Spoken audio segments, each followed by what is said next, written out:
에베소서 1장 3절로 7절까지의 말씀을 우리 오늘 함께 생각해 보도록 하겠습니다.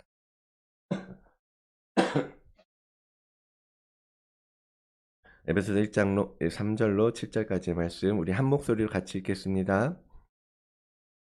찬송하리로다 하나님 곧 우리 주 예수 그리스도의 아버지께서 그리스도 안에서 하늘에 속한 모든 신령한 복을 우리에게 주시되 곧 창세전에 그리스도 안에서 우리를 택하사 우리로 사랑 안에서 그 앞에 거룩하고 흠이 없게 하시려고 그 기쁘신 뜻대로 우리를 예정하사 예수 그리스도로 말미암아 자기의 아들들이 되게 하셨으니 이는 그가 사랑하시는 자 안에서 우리에게 거저 주시는 바 그의 은혜의 영광을 찬송하게 하려 하는 것이라.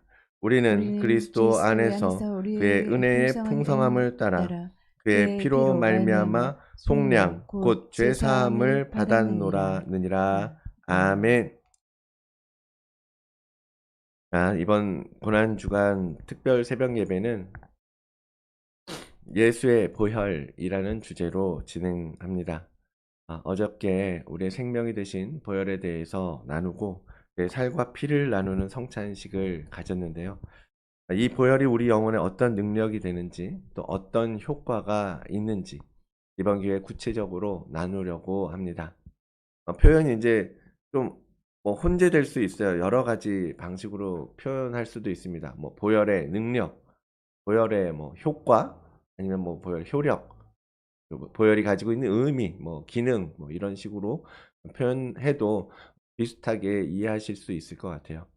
중요한 건 우리가 보혈을 취함으로써, 보혈을 마심으로써 우리 영혼에 영향을 미치는데 그것이 무엇인가 하는 이야기를 하고자 함입니다.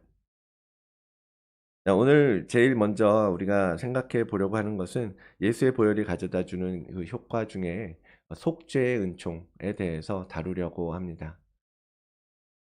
예수의 피로 우리는 구속받았고 오늘 본문에 나오고 있는 대로 죄 사함을 받았느니라 이렇게 말씀하고 계세요.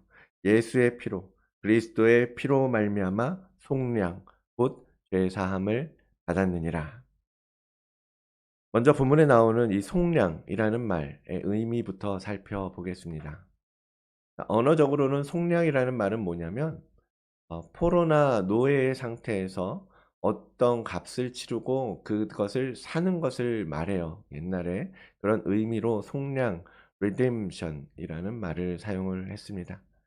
옛날에 이제 쉰들러 리스트라는 영화를 여러분 기억하시는지 모르겠어요. 수십 년 전인데 독일 2차 세계대전 때 독일에 의해서 무수한 유태인들이 학살당할 때에 쉰들러라는 독일 사업가가 유태인들을 구해내는 스토리잖아요.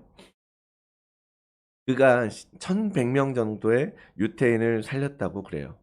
그러나 한 명 한 명 돈을 주면서 그것을 산 거예요.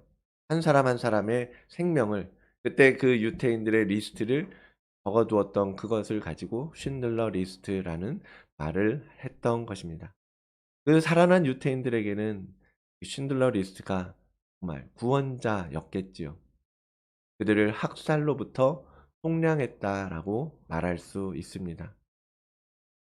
하나님께서는 이스라엘 민족을 애굽으로부터 속량하셨다라고 표현하고 있습니다. 애굽에 사로잡혀 있던 포로, 노예인 이스라엘 민족을 어린 양을 내어주고 자유롭게 하신 것입니다. 신명기 7장 8절 말씀입니다. 여호와께서 자기의 권능의 손으로 너희를 인도하여 내시되 너희를 그 종 되었던 집에서 애굽 왕 바로의 손에서 속량하셨나니 라고 표현을 하고 있습니다. 어린 양의 죽음, 어린 양의 피를 통해서 하나님은 이스라엘 민족을 애굽의 손에서 사오신 것이에요. 속량하신 것입니다. 그 어린 양이 바로 예수 그리스도시죠. 예수 그리스도는 우리를 속량하시기 위해서 그 시대에 그 피를 흘려주신 것입니다. 그런데 여러분, 우리가 과연 속량을 받아야 할 자들입니까? 유대인들이 그렇게 말하죠. 요한복음 8장 33절에 보면 우리가 아브라함의 자손이라 남의 종이 된 적이 없거늘 어찌하여 우리가 자유롭게 되리라 하느냐. 예수 그리스도께서 너희가 종되었다라고 말하니까 우린 종이 된 적이 없다라고 그들은 반박을 하는 거예요. 남의 종이 된 적이 없으니 자유를 얻을 필요도 없다라고 생각을 한 겁니다. 이 시대의 많은 사람들도 똑같이 생각하지 않나요? 나는 자유로운 영혼입니다. 라고 생각을 해요. 묶인 것도 없고 포로도 아니고 누구의 종도 아닙니다. 그렇게 착각하면서 살아갑니다. 그러나 성경은 우리가 엄연히 묶인 자이고 죄의 종이라고 선언을 하고 있습니다. 로마서 7장 14절을 보십시오. 우리가 율법은 신령한 줄 알거니와 나는 육신에 속하여 죄 아래에 팔렸도다. 육신에 속한 우리는 죄 아래에 팔린 자들이라는 거예요. 우리는 그 상태에서 스스로 벗어날 수 없는 죄의 종일 수밖에 없는 것입니다. 로마서 5장 12절 말씀. 그러므로 한 사람으로 말미암아 죄가 세상에 들어오고 죄로 말미암아 사망이 들어왔나니 이와 같이 모든 사람이 죄를 지었으므로 사망이 모든 사람에게 이르렀느니라. 아멘. 아담의 타락 이후에 우리 내면에는 죄가 자리 잡고 주인이 되어서 살고 있습니다. 우리는 우리의 의지대로 사는 것 같지요. 그러나 사실 그게 아니라 바로 죄가 시키는 대로 사는 죄인인 거예요. 그리고 그 죄의 결과 우리는 어디를 향해서 가고 있습니까? 사망을 향해서, 죽음을 향해서 달려가게 되어 있는 거예요. 그것이 우리 인생이라는 것입니다.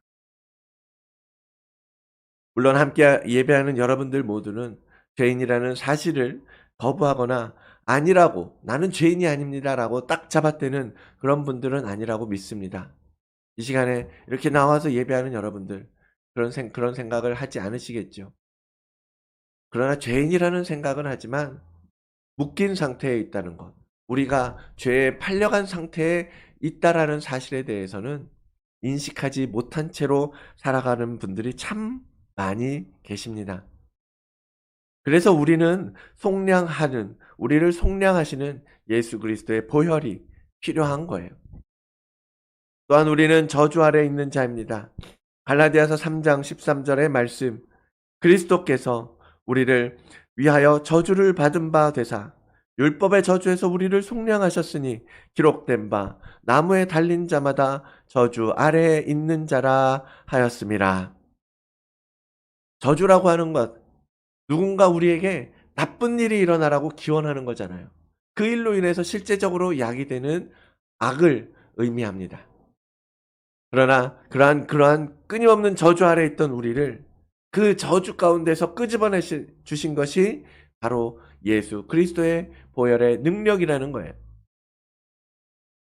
이 묶임에서 풀려날 수 있는 길은 우리가 진 빚을 다 갚는 길밖에 없습니다. 여러분 마태복음의 빚진 종의 비유 여러분 기억하시죠? 1만 달란트 빚진 자와 100데나리온 빚진 자. 그 종이 엎드려 마태복음 18장 26절입니다. 그 종이 엎드려 절하며 이르되 내게 참으소서 다 갚으리이다 하거늘. 이렇게 종은 다 갚을 수 있을 거라고 생각을 해요. 그러나 빚진 종은 갚을 능력이 안 됩니다. 천년 만년을 일해도 갚을 수 없을 만큼 엄청난 대가를 지불해야 되기 때문입니다. 어떤 방법으로든 그 빚을 청산해야 벗어날 수 있는데 그럴 능력이 안 되는 거예요.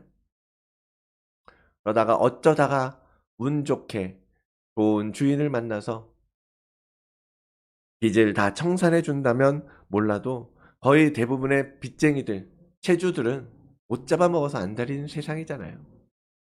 1만 달란트 빚진 종이 100데나리온 빚진 종의 목을 잡고 빚 갚으라고 소리 지르는 것이 이 땅의 상태이고 우리의 현실입니다. 그래서 우리는 빚을 갚지 않으면 벗어날 길이 없는 존재였다라는 거예요. 그런데 감사하게도 우리에게 그 빚을 안 갚아도 좋다고 말씀하시는 넉넉한 주인을 만난 겁니다. 우리 아버지 하나님. 그분은 우리의 빚을 갚지 않아도 괜찮다고 말씀하십니다. 그리고 스스로 그 빚을 지불해 주시고 다 탕감해 주시고 갚아 주십니다. 그 아들을 대신 내어줌으로 말미암아 그것이 바로 대속의 개념이에요. 대신 빚을 갚아주신다라는 거죠. 그래서 주님은 이 고난의 시간을 지나서 피를 흘리시며 우리를 위하여 제물이 되어 주셨습니다. 그 예수님의 피, 그분의 값진 피를 우리를 위해서 흘려주신 것입니다. 그것을 마시고 정말 참 생명을 회복하라고 말입니다. 하나님께서 왜 우리에게 이런 큰 은혜를 베푸시는가? 오늘 본문 6절은 이렇게 말씀하고 있습니다. 에베소서 1장 6절. 이는 그가 사랑하시는 자 안에서 우리에게 거저 주시는 바 그의 은혜의 영광을 찬송하게 하려는 것이라. 은혜의 영광을 찬송하게 하기 위해서 하나님께서 우리를 속량하셨다라는 거예요. 우리를 값을 주고 사셨다라는 것입니다. 하나님을 찬송하는 것, 그분의 영광을 노래하는 것, 그분의 은혜를 예배하는 것, 하나님을 기쁘시게 하도록 하기 위해서 우리를 속량하신 것입니다. 하나님께서는 원래 창조의 목적을 잃어버린 우리를 구속하셔서 원래의 자리로 되돌려 놓으시기를 원합니다. 아담이 잃어버린 원형, 하나님 나라의 유업을 우리에게 되돌려 주시려고 우리를 구속하셨습니다. 그리고 우리 하나님이 되어 주셨습니다. 이사야서 43장 1절의 말씀, 야곱아 너를 창조하신 여호와께서 지금 말씀하시느니라. 이스라엘아 너를 지으신 이가 말씀하시느니라. 너는 두려워하지 말라. 내가 너를 구속하였고 내가 너를 지명하여 불렀나니 너는 내 것이라. 아멘. 우리는 하나님의 소유된 자들입니다. 그의 소유된 백성입니다. 그런데 마귀에게 빼앗긴 거예요. 사단에게 사로잡혀 버리고 말았습니다. 뭐 때문에요? 우리의 죄 때문에. 우리의 욕심과 탐심, 육신의 정욕, 안목의 정욕, 이생의 자랑, 그런 것들 때문에 다 빼앗겨 버리고 말았습니다. 그 하나님은 그 빼앗겨 버린 것을 되찾아서 너는 내 것이라 라고 선포하고 계십니다. 내가 너를 구속하였다 라고 말입니다. 우리를 위하여 값을 치르셨으니 너희는 나의 백성이 되었다라고 선언하고 계십니다. 베드로전서 2장 9절의 말씀, 너희는 택하신 족속이요 왕 같은 제사장들이요 거룩한 나라요 그의 소유된 백성이니 이는 너희를 어두운 데서 불러내어 그의 기이한 빛에 들어가게 하신 이의 아름다운 덕을 선포하게 하려 하심이라. 우리를 어두운 데서 불러내어서 예수 그리스도의 영광의 빛으로 인도하신 하나님을 우리가 찬양하며 나아가야 할 것입니다. 이렇게 우리를 속량하신 하나님의 사랑, 예수 그리스도의 은혜 앞에 그분의 보혈을 마시며 사는 우리들은 어떻게 살아야 할까요? 호세아 선지자와 고멜의 이야기 여러분 다 알고 계시죠? 호세아서 3장 2절로 3절의 말씀을 보겠습니다. 내가 은 15개와 보리 한 호멜 반으로 나를 위하여 그를 사고 그에게 이르기를 너는 많은 날 동안 나와 함께 지내고 음행하지 말며 다른 남자를 따르지 말라. 나도 내게 그리하리라 하였노라. 주님께서 호세아에게 고멜을 통해서 하나님의 사랑을 이스라엘에 대한 하나님의 사랑을 가르쳐 주셔요. 그리고 이스라엘을 구속하시면서 이렇게 말씀하십니다. 너는 이제 나와 함께 지내고 음행하지 말고 다른 남자를 따르지 말라. 그러면서 그녀를 다시 돈을 주고 사오라고 하십니다. 1절에 보니까 타인의 사랑을 받아서 음녀가 된 여자라고 표현하고 있어요. 그런데 돈을 주고 사오라고 그래요. 그리고 그 여인에게 말씀하라 이렇게 말합니다. 함께 지내고 음행하지 말고 다른 남자를 따르지 말라. 하나님께서 우리를 피로 값주고 사셨습니다. 그리고 우리에게 음행하지 말고 다른 남자에게 하지 말고 함께 지내자라고 하시는 거예요. 사실 다 같은 말이죠. 영원히 나와 함께하기 하자고 주님께서 우리를 위하여 값을 치러 주신 거예요. 그러자고 저주에 묶인 우리들을 풀어주시고 죄에 팔려간 우리를 되사오신 것입니다. 그러면 이제 우리는 자유인의 삶을 살아야 되는 거예요. 그 어느 것에도 묶이지 않은 세속의 자유 영혼, 나는 자유로운 영혼이야, 이것이 아니라 죄로부터 자유한 자, 저주로부터 자유한 자, 음행으로부터 자유로운 자, 자유한 자로 살아가야 한다라는 것입니다. 다시 죄로 돌아가지 말아야 합니다.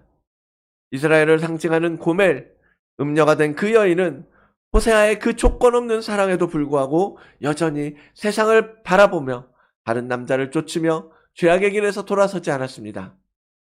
그게 아니라는 거예요. 그렇게 하지 말아야 된다는 것입니다. 뒤를 돌아본 롯의 아내처럼 세상에 미련을 남기고 한없이 뒤를 바라보면서 가서는 안 됩니다. 주님이 이미 값을 주고 데려오셨으니까 이제 끝난 거예요. 다시 사셨습니다. 그러면 이제 주님과 영원히 함께할 마음으로 따라가야죠. 주님이 우리를 종으로 부려먹으려고 사셨습니까? 우리를 괴롭게 하시고 율법을 주셔서 그 율법에 묶으려고 끌고 오신 것입니까? 우리에게 쉼없는 찬송과 예배를 강요하시려고 성전에 데려다 놓으신 것입니까? 아니잖아요. 그게 아니잖아요. 주님이 찬송받으시고자 우리를 사셨다라고 하는 말씀은 그런 의미가 아니잖아요. 돌들로도 얼마든지 소리 지르게 하실 수 있는 주님께서 우리를 억지로 예배하게 하시려고 부른 것이 아니라는 것입니다. 우리는 그분의 은혜, 그분의 피를 흘려가면서 지불하신 그 우리의 죗값에 대하여 자연스럽게 반응하는 거예요. 그것이 예배하는 것이고 그것이 헌신과 충성으로 표현되어지는 것입니다. 많이 사함을 받은 자가 많이 사랑하는 것은 자연스러운 이치잖아요. 옥합을 깨트린 여인의 행동을 보면서 주님이 가르쳐 주시잖아요. 우리가 얼마나 죄에 꽁꽁 묶여 있는지 알고 거기서 자유를 얻게 되는 것이 어떤 의미인지 알면 우리가 가진 모든 것을 깨트려서라도 주님께 표현하고 싶어지는 거예요. 그것이 올바른 주님과의 관계입니다. 우리는 주님의 핏값, 여러분 그 값이 얼마이겠습니까? 온 우주의 창조자이시며 말씀이신 그 주님이 흘리신 핏값, 그것이 바로 우리의 몸값이에요. 그것이 우리의 가치입니다. 그 가치에 맞게 살아야 합니다. 그 몸값에 합당하게 살아야 합니다.